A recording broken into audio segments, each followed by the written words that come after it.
আইনাৰত আপোনালোকক আকৌ স্বাগতম। হোৱাটছআপত কেনেদৰে নিজৰ ইচ্ছামতে ষ্টিকাৰ বনাব পাৰি আজিৰ ভিডিঅ'টো তাৰ বিষয়তে আছে। প্ৰথমতে প্লে ষ্টৰৰ পৰা তিনিটা এপছ ডাউনলোড কৰিব লাগিব। এটা হ'ল লগো মেকাৰ, তাৰপিছত পাৰ্চনেল ষ্টিকাৰ আৰু বেকগ্ৰাউণ্ড ইৰেজাৰ। তাৰপিছতে নিজৰ ইচ্ছামতে কোনটো ফটো আপুনি ষ্টিকাৰ হিচাপে লগাব সেই ফটোটো চিলেক্ট কৰিব লাগিব বেকগ্ৰাউণ্ড ইৰেজাৰ এপছৰ জৰিয়তে। মই মোৰ নিজৰ ছোৱালীৰ ফটোটো আপলোড কৰিলোঁ। এতিয়া এই ফটোৰ বেকগ্ৰাউণ্ডটো আমি চাফা কৰিব লাগে, তাৰ কাৰণে মেনুৱেলি যাব লাগে।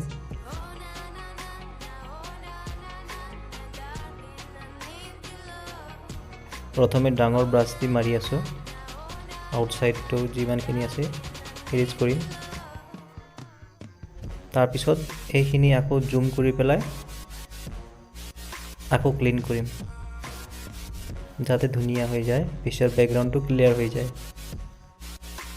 এইটো অকণমান সময় ল'ব আৰু সময় লৈ পেলাই ধুনীয়াকৈ বনাওক যাতে বেকগ্ৰাউণ্ডটো আকৌ ষ্টিকাৰত দেখা নাযায়। তাৰ কাৰণে অকণমান জুম কৰি পেলাই হ'লেও আৰামছে ব্ৰাছখিনি মাৰি যাওক আৰু বেকগ্ৰাউণ্ডটো ক্লিন কৰি থাকক। এইটোৱে কাম আপোনালোকে যদি ৱেবছাইটৰ থ্ৰুদি কৰিব পাৰে। এটা ৱেবছাইট আছে ৰিমুভ বিজি, সেইখিনিৰ দ্বাৰা আপোনালোকে আৰু সোনকালে কম সময়ৰ ভিতৰতে কৰিব পাৰে। কেনেকৈ কৰে জানিবলৈ মোৰ পুৰণা ভিডিঅ'টো চালে গম পাই যাব। তাৰপিছতে ফিনিছটো ক্লিক কৰি দিয়ক। এতিয়া বস্তুটো ছেভ হৈ গ'ল।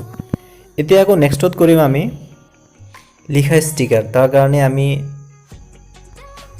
লগো মেকাৰ এপছত যাম, তাৰপিছত নিজৰ ইচ্ছামতে লিখিম। মই ইয়াত INR আছামিজ লিখিলোঁ আৰু নিজৰ ইচ্ছামতে কালাৰ কৰক, বোল্ড ইটালিক কি কৰিব লাগে কৰক।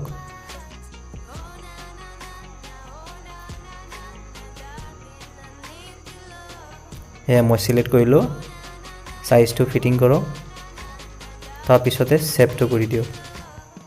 এতিয়া এইখিনিও ছেভ হৈ গ'ল।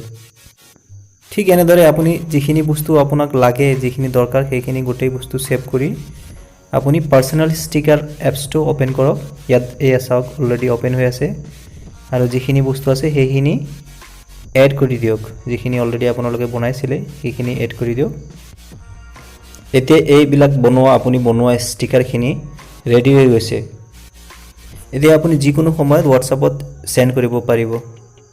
মাত্ৰ এটা কথা, ষ্টিকাৰখিনিত কম্বো হিচাপত থাকিব, অৰ্থাৎ 3টা ষ্টিকাৰ কৰিবই লাগিব, মিনিমাম 3টা ষ্টিকাৰ একেলগে আপলোড হ'ব।